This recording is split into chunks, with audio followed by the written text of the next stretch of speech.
करते हैं API समाधान के एक और लेक्चर में आप सभी का। आज हम जो बात करने वाले हैं, बात करेंगे पाइपबंद के सिद्धांत के बारे में बात करने वाले हैं। ये जो टॉपिक है आपके सभी प्रकार के कॉम्पिटिटिव एग्जाम 12th लेवल और BSc लेवल के एग्जाम के लिए बहुत महत्वपूर्ण टॉपिक होने वाला है।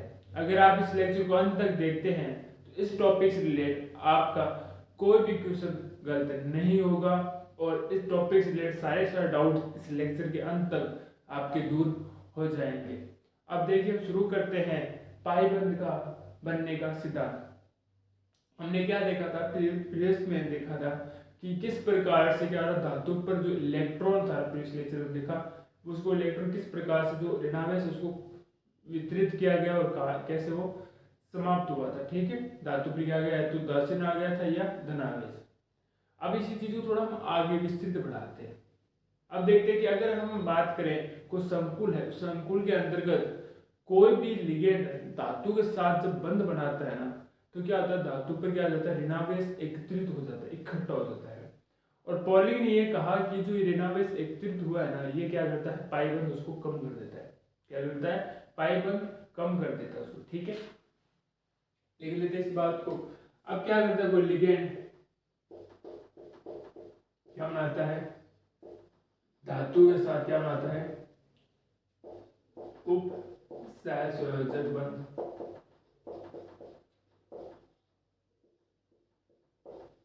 क्या बनाता है, उप सहसंयोजक बंध बनाता है। तब क्या होता है, धातु पर ऋणावेश एकत्रित क्या हो जाएगा, एकत्रित हो जाता है। ठीक है, अब इस ऋणावेश को कम कैसे किया जाता है, पाइबंद के द्वारा। किसने कहा, ये कहा पॉलिंग ने। अब होता क्या है कि किसी धातु पर अगर ऋणावेश एकत्रित होगा उससे क्या होगा कि जो धातु है ना वो क्या हो जाता है, अस्थायी हो जाए। उससे क्या होता है, संकुल भी क्या हो जाता है, अस्थायी। उस अस्थायित्व को कम करने के लिए हमें क्या करना पड़ता है, ऋणावेश को कम करना पड़ता है। अगर हम बात करें किसी संकुल की, अगर बात करते हैं उसमें कोई लिगेंड है, उसकी विद्युत ऋणात्मकता क्या है, कम है। क्या है, एक कोई हमारे पास संकुल है उसमें लिगेंड की विद्युत ऋणात्मकता कम है तथा साथ में उसका सहसंयोजक गुण के भी क्या है, अधिक है। विद्युत ऋणात्मकता कम है, सहसंयोजक गुण क्या उसका अधिक है। तो इस स्थिति में जब विद्युत उदासीनता में जो सिद्धांत पढ़ा उसके अनुसार क्या था कि किसी भी अगर ऑक्सीकरण अवस्था किसी कम है तो वो संकुल क्या हो जाता है, अस्थायी हो जाता है। संकुल क्या हो जाएगा, अस्थायी, अगर किसी ऑक्सीकरण अवस्था कम है। परंतु जो पॉलिंग ने क्या कहा, पॉलिंग ने कहा कि ऐसा नहीं होता है। जब पाइबंद बनता है ना तब क्या होता है, अगर किसी की ऑक्सीकरण अवस्था कम है अर्थात शून्य भी अगर किसी की ऑक्सीकरण अवस्था है फिर भी क्या संकुल स्थायी होने वाला है। किसने कहा, पॉलिंग ने कहा पाइबंद के कारण अगर किसी की ऑक्सीकरण अवस्था कम है या शून्य भी है तो क्या होगा कि वो क्या होता है, स्थायी होता है। जैसे हम बात करें कार्बोनिल की, अगर बात करते हैं उसकी ऑक्सीकरण अवस्था शून्य होती है फिर भी वो क्या होता है, संकुल उसका स्थायी होता है। ठीक है, देखते हैं उसने क्या था, एक संकुल की हम बात करते हैं। संकुल में क्या है, हमारे पास लिगेंड। ठीक है, लिगेंड क्या है, विद्युत ऋणात्मकता।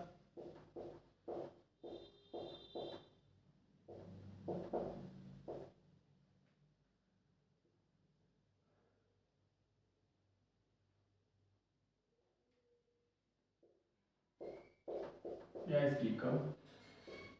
दूसरा अगर बात करें विद्युत ऋणात्मकता भी इसकी कम है। दूसरी अगर बात करें कि इसका सहसंयोजक गुण भी क्या है, सहसंयोजक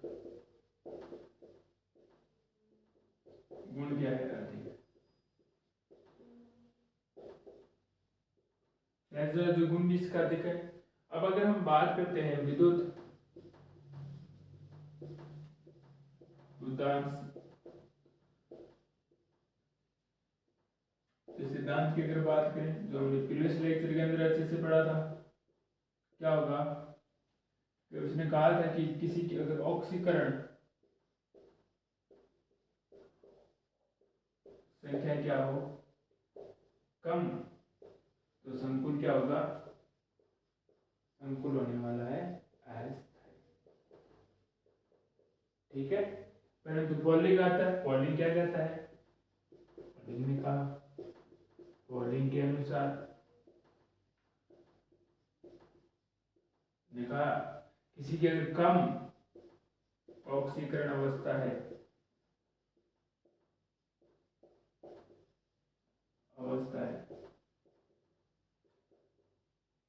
फिर भी हो जाता है स्थायी। हम बात करेंगे कारण की, कारण क्या है इसका, कारण की अगर बात करें वो है पाइबंद, या उसको बोलते हैं हम पश्चिम या पश्चिम बंद। ठीक है, अब हम एक देखते हैं उसमें उदाहरण समझते हैं। लेकिन कार्बोनिल की अगर हम बात करते हैं, कार्बोनिल में क्या होता है कि ये एक एकाकी इलेक्ट्रॉन युग्म देगा, एकाकी इलेक्ट्रॉन युग्म देगा, किसको देगा, धातु को देता है, इसको धातु को, और क्या बनाएगा, सिग्मा बंध या उपसहसंयोजक बंध का निर्माण करता है। अब देखिए इस स्थिति में देखिए जो कार्बन है ना, कार्बन अब धातु को दूसरा सिग्मा बंध दे दिया, ये रहा धातु। अब धातु में जो डी कक्षक थे ना, धातु का जो डी कक्षक वो थे भर चुके हैं। ठीक है, भर चुके। अब कार्बन की अगर बात करें, कार्बन अंदर आपको पता है दो है, एस ब्लॉक और पी ब्लॉक। अब पी ब्लॉक में क्या है, पी ब्लॉक क्या है, इसमें रिक्त, और क्या है, विपरीत बंदी है, विपरीत बंदी है। अब जो भरे हुए जो कक्षक है ना, वो विपरीत बंदी जो कार्बन के विपरीत बंदी पी कक्षक है, उसके साथ क्या करते हैं, अतिव्यापन, इसके साथ क्या करेंगे, ये अतिव्यापन। अतिव्यापन के दौरान ये क्या बना लेगा, पाइबंद या क्या बना लेगा, पश्चिम बंद का निर्माण कर लेगा। ठीक है, पहले क्या होता है, कार्बोनिल है, कार्बन में जो अबंधी एकाकी इलेक्ट्रॉन युग्म है वो धातु को देता है और सिग्मा बंध बना लेता है। और जब डी कक्षक पूर्णतः भर जाएंगे फिर क्या होता है, जो कार्बन है ना, कार्बन उसके पास भी होता है पी कक्षक होता है जो रिक्त होता है, परंतु ये क्या होता है, विपरीत बंधी होता है, विपरीत दिशा में होता है, जिसके कारण इसको क्या बोलते हैं, पश्चिम बंध कहते हैं। क्या बना लेगा, पाई बंध का निर्माण कर लेगा। ठीक है, और ये बात नाम नोट डाउन कीजिए, फिर इसमें आगे पढ़ते हैं। हम जो पाई बंध की सिद्धांत की हमने जो थ्योरी लिखी थी उसको थोड़ा सर्जना के द्वारा भी समझने का प्रयास करते हैं कि होती किस प्रकार से करी गई है। देखिए हमारे पास ये कोई हमारे पास निकल है। ठीक है, ये मानता हूँ 4 कार्बोनिल से जुड़ा हुआ है। ठीक है, सी और ये रहा हमारे पास O। अब ये जो कार्बोनिल आप दिखाई दे रहा है ना, मैंने कहा था एकाकी इलेक्ट्रॉन युग्म देकर इसने क्या बना लिया, सिग्मा बंध। एकाकी इलेक्ट्रॉन युग्म देकर इसने क्या बना लिया, सिग्मा बंध बना लिया। इसके साथ क्या होते हैं, 4 और कार्बोनिल समूह इस प्रकार 3 और जुड़े होते हैं, CO और CO और तो हमारा जो मुख्य ध्यान रहेगा केंद्रित इस पर ही रहने वाला है। अब मैंने क्या कहा, जो कार्बन है, कार्बन के विपरीत कक्षक पी कक्षक होते हैं ना, पी कक्षक, उनके साथ क्या होता है, विपरीत बंधी पी कक्षक के साथ भरे हुए डी कक्षक है ना, वो क्या बनाते हैं, पाई बंध का निर्माण करते हैं, अतिव्यापन करते हैं। ठीक है, तो ये आपको दिखाई देगा कुछ इस प्रकार से, CO ये रहा हमारे पास, पहले यहाँ पर ये 2 लोग, 1 लोग पे था, अब 2 लोग पे है। अब आपको क्या दिखाई दे रहा है, यहाँ पर देखिए पाई बॉन्डिंग बन गया, पाई बंध। ये मैंने क्यों बनाया, देखिए यहाँ पर आपको क्या लग रहा होगा कि यहाँ पर पहले सिग्मा बंध था और फिर क्या होता है कि यहाँ पर कार्बन और ऑक्सीजन के मध्य ट्रिपल बॉन्ड टूट कर क्या बना है, यहाँ पर निकल में कार्बन द्विबंध बना, परंतु ऐसा नहीं होता है। ठीक है, ऐसा क्या लग रहा है आपको, जो निकल कार्बन के मध्य द्विबंध कार्बन व ऑक्सीजन के त्रिबंध को तोड़ने से बना है, परंतु ऐसा नहीं ऐसी स्थिति नहीं है। रीजन क्या है उसके बारे में बात करेंगे।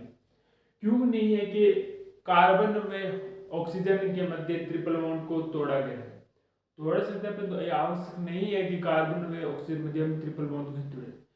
केवल और केवल क्या होता है कि इसमें जो विपरीत बंदी इलेक्ट्रॉन है ना कार्बन के, उसका प्रयोग किया जाता है। इसलिए क्या होता है कार्बन में ऑक्सीजन के त्रिबंध को नहीं तोड़ता है। परंतु जो एक बात ध्यान देने योग्य है वह यह है कि जो कार्बन में ऑक्सीजन है ना उनके मध्य ट्रिपल बंध है ना उसकी सामर्थ्य घटती है। क्या घटती है? सामर्थ्य घटती है। परंतु ठीक है क्या होता है कार्बन के त्रिबंध सामर्थ्य पर प्रभाव आवश्यक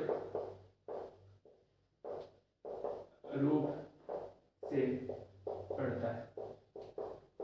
रीजन वही है, कारण वही है। जब ये विपरीत बंदी इलेक्ट्रॉन युग्म का प्रयोग करता है ना, विपरीत बंदी पाइबंद बनता है ना इसके अंतर्गत, तब क्या होता है जो त्रिबंध है ना की सामर्थ्य वो क्या हो जाती है घट जाती है। यहाँ पर क्या होगा जब विपरीत बंदी क्या होता है पक्षीय बंद, तब क्या होता है सामर्थ्य घटती है। सामर्थ्य उस समय क्या होती है घटती है। ठीक है उस समय क्या हो जाती है सामर्थ्य घट जाती है। आपको डायग्राम में दिख जाएगा। ठीक है सामर्थ्य घट जाती है। कुल मिलाकर इसका निष्कर्ष क्या निकलता है उसके बारे में बात करते हैं। देखिए अब जब हम सिग्मा बंद की बात कर रहे थे ना उस समय क्या होता है लिगेंड से एकाकी इलेक्ट्रॉन लोगों कहाँ जा रहे थे धातु की ओर। परंतु जब हमने पाई बंद की जब हमने बात की तो क्या हो रहा था कि जो भरे हुए डी कक्षक है ना उसके इलेक्ट्रॉन कहाँ जा रहे थे वापस लिगेंड की ओर जा रहे थे। इस प्रकार से क्या होता है कि इलेक्ट्रॉन आ जाना रहता है और क्या हो जाता है संकुल उदासीनता प्राप्त करता है या जो लिगेंड है वो क्या हो जाता है उदासीन हो जाता है। ठीक है देख लेते हैं सिग्मा बंध में क्या होता है परमाणु कहाँ से कहाँ जाते हैं परमाणु जाते हैं लिगेंड से धातु की ओर